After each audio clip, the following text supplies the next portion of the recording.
everybody, welcome back to Around the Emirates podcast with Sara Mousa, where I speak to guests from our country about topics you want to hear about. Today, I'm joined by the amazing Felicia. Hi, Felicia.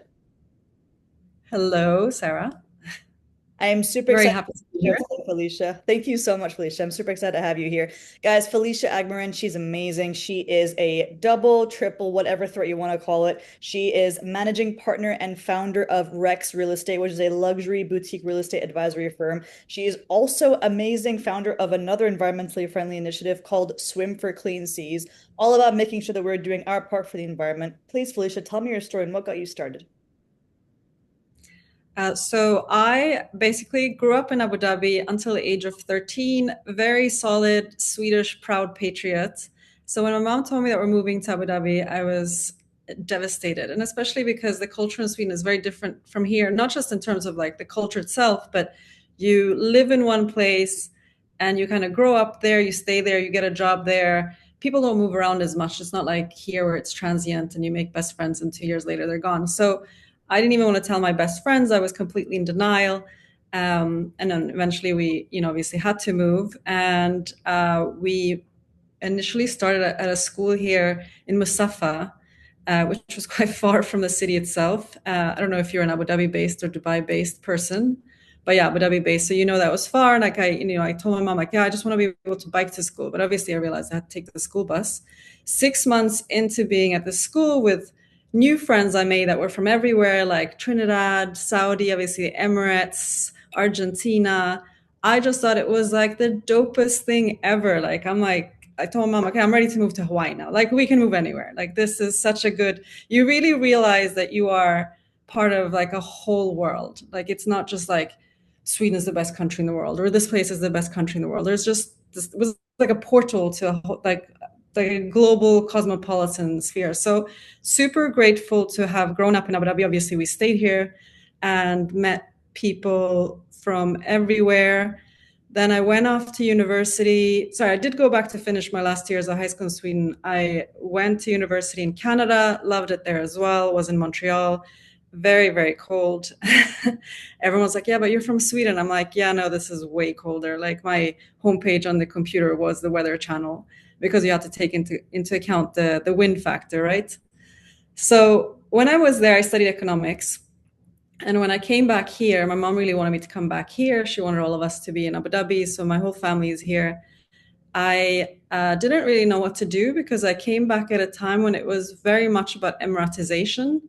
And having studied economics, people were like, is that finance? Is that marketing? Like I felt like it was one of those two jobs I was just kind of being offered. Eventually, I got a job at Citibank in Dubai, and it was so fun to be working there for kind of the social, like I love that, like I had a friend there, I had a friend there. Like I'm a very social person. So like I would just go and sit with compliance and like play hangman, get some work done, go over there, get some work done. But I didn't quite see myself in the corporate world because I also felt like it didn't allow me flexibility to do other things that I wanted to do. So like, I would finish work sometimes before say 6 p.m. And then I would ask my boss, okay, well, I finished everything. Can I leave for the day? And she's like, yeah, but you're supposed to stay until 6 p.m. And I'm like, okay, but I mean, you don't say that when I work till 9. So, so then anyways, I then just kind of quit there. Didn't really know what to do. To be honest, I was young. I don't think it was like the smartest thing to do. Maybe like I should have risen up the corporate ladder, but I don't think I had that personality. So then I got involved in through my brother's friend in Sweden. He was Cuban Swedish in an art collective called Urbane Artistry. And that was really, really fun. We got to represent neurodivergent artists, like help them get commissions for covers and just like general representation of them. And on the side, did a little bit of private art dealing. But I don't know if anyone knows, but private art dealing is a slow moving business and there's so much more drama than you expect. And at the time, I was living in Dubai and in Dubai Marina specifically. And this was in 2006, 2007. And it just started like kind of slowly mushrooming. So like I was just be seeing like a new building being built. And then I'd see in the newspaper, because back then before we had all the social media stuff, you'd have Gulf Times property section. And then I just thought, oh, this is so interesting. Like, should one buy something here? Like, what's going on? Obviously, like, it's completely changing the landscape, freehold property. So then I kind of quit urbane artistry and I took the summer off. And my brother, who's also my best friend, and he's just someone I really look up to. He's older than me. He was in Sweden at the time, so I went back to Sweden.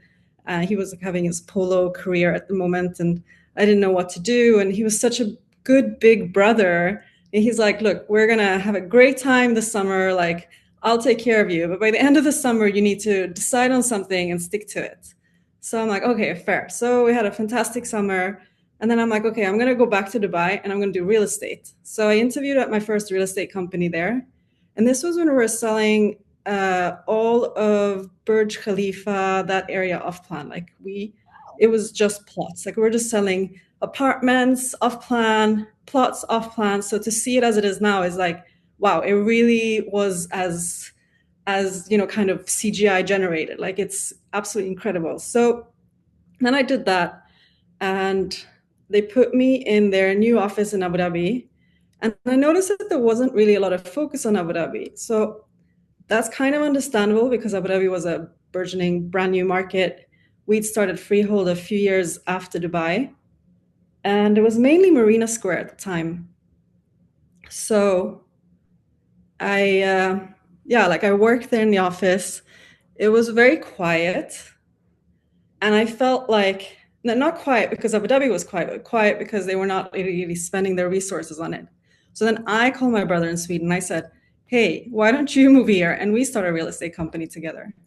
So we did that. And that was a really crazy time to start it because it was 2008. And I don't know if you know the history of, yeah. So exactly. So, so like 1 year was just fantastic, like crazy sales everywhere. Cityscape was a party. Like, the economy is doing well when you're getting like lots of free food and coffee and juices and freebies.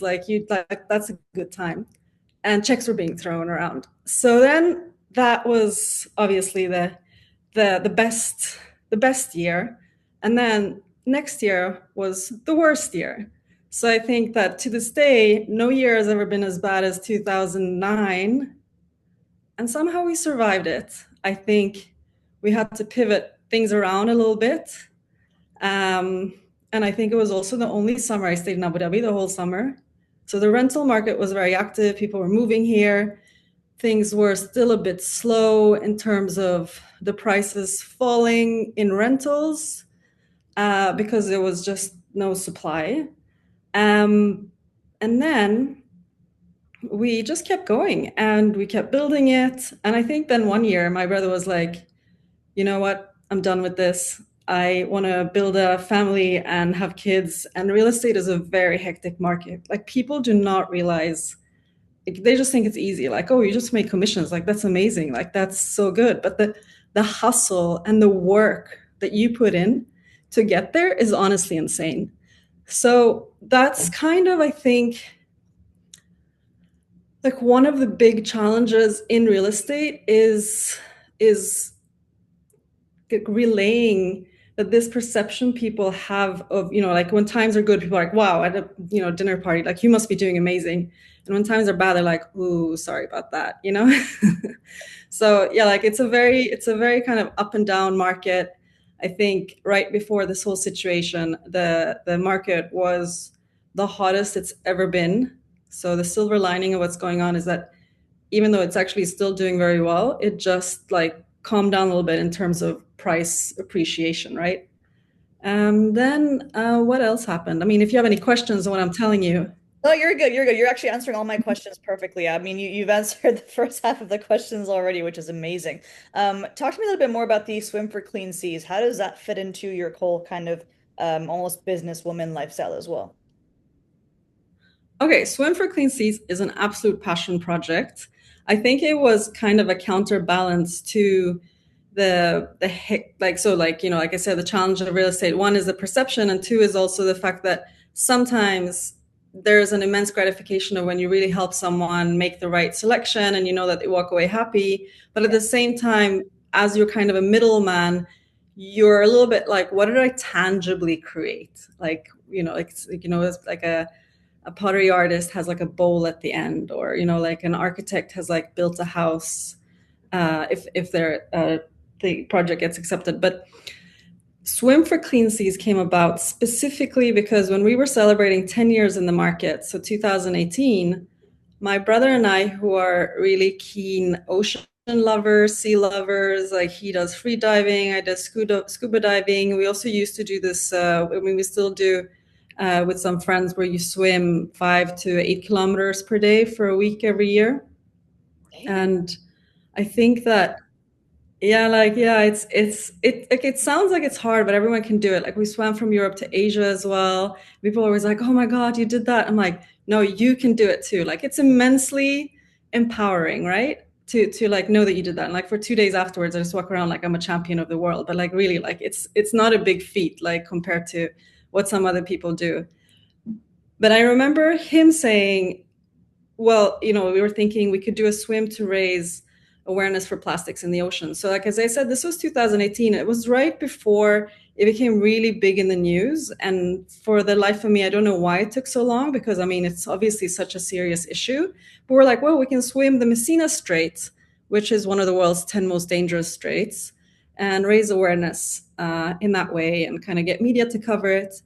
And then we're like, yeah, but that's like just a very small splash. Like, why don't we bring it to the community and have more people participate, and Abu Dhabi, because obviously we're based in Abu Dhabi, and then have um, like community participants, environmental speakers, everyone that participates gets a gift bag, but the gift bag, the items are specifically there to help you take up healthier, more environmentally friendly practices in your household. Love it. So our belief is that when people walk away from the event, they walk away from the event making small changes at home, and they don't have to be perfect. We believe that it's more important that, say, a multitude of people make small changes, and the impact will be far greater than if like 20 people go perfectly vegan and never use plastic again, right?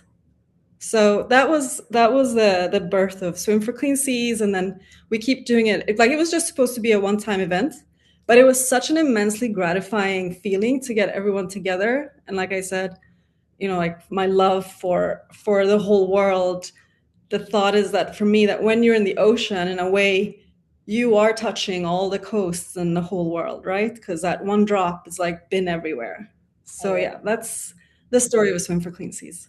I love that. Thank you so much for taking me in such detail through kind of how you created Rex, but also how you were inspired to create Swim for Clean Seas. It's amazing to kind of see like the two sides of the story and that experience, and something that isn't just doing good for you as a person, but also doing good for the community. And this is where I kind of come to my final questions for you, Felicia. What would you say is kind of a word of advice that you would give to listeners who are trying to do exactly what you're doing, balancing a little bit of kind of the real estate or the job that they have, plus doing a passion project for the community. So, well, your question is that, Yeah. can you repeat that? Like, so if someone has a job or a company, if they want a passion project? Yeah, so if they have a hobby or a Um, passion project, what's the piece of advice you have for them? So, like, one of my favorite pieces of advice is just start, because I have some friends that are like, oh, I want to start this, but like, I want this videographer, like, I want it to be so perfect, and I want this, person to cover that, or this person to do the branding, or this. And it's like, no, just trial and error, like, proceed, and you will learn along the way. I mean, there are so many things that I've learned along the way, and sometimes maybe it's just like maybe it's just that I should should like learn more before. 'Cause sometimes I actually envy people that have been in the corporate world their whole lives. It's, you have a structure, everything's, really rigorously in what's the word, embedded in you, right? Whereas like I'm a little bit like shoot from the hip, like see where it gets you. But I think it's a personality type as well, to be honest. But I think that's basically it. Like, the thing my mom has ingrained in me, like, just be bold in life, like go for it. And we can all be bolder. And like I said about the swim as well, and people say, oh, you did that. Like, we truly are so much more. And I know it sounds like such a cliche, but we truly are so much more capable than we think we are. I think that when I did the swim from Europe to Asia, and like so, this is the Çanakkale from Eceba to Çanakkale. It's the Dardanelles Strait in Turkey.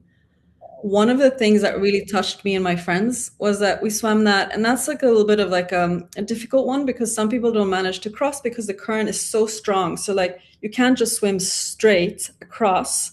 Like you have to start here and then kind of aim towards the coast. Like you have to keep switching where you aim. Otherwise, you kind of just like float off like into, and they'll have to like go pick you up, right? So, but what I think really touched us, and like you feel emotional when you crossed it mainly for the reason that we saw two people that crossed that and they didn't have legs. Like, and you just think about like, we're so capable, like physically, like mentally, intellectually. And, they just took on that challenge. Like, we're going to do that. So I think that's a reminder to us, at least, that, like, it was really just touching to see it sometimes. Maybe I'm not expressing it in words properly, but if you can imagine, like how fortunate we are. And so, yeah, I would say just like, I know it again, it's cliche, but start now, just start in any which way, like any small way. That And is same thing, like highly self-critical, like with Swim for Clean Seas, there's so much more I can do to have an impact. So like we also started with the Swim for Clean Seas School Ambassadorship Program. So it's the second year running now. So we kind of have the exhibition of everything that they've learned take place on the swim day itself. So now we've postponed the event to November 28th. So we'll have the registration link up soon. Wow, that is amazing. Honestly, Felicia, like, well done you for everything you've done. Like, you have not let any kind of corporate or social, let's say, requirements of humans, of adults, of women stop you from doing what you love. And I love the fact that you have done something that has expanded and with this hopefully ambassador program reaches so many people. So thank you so much for saying such a positive and beautiful message with the listeners today. Thank you. I'll see you guys next time. Take care. Bye.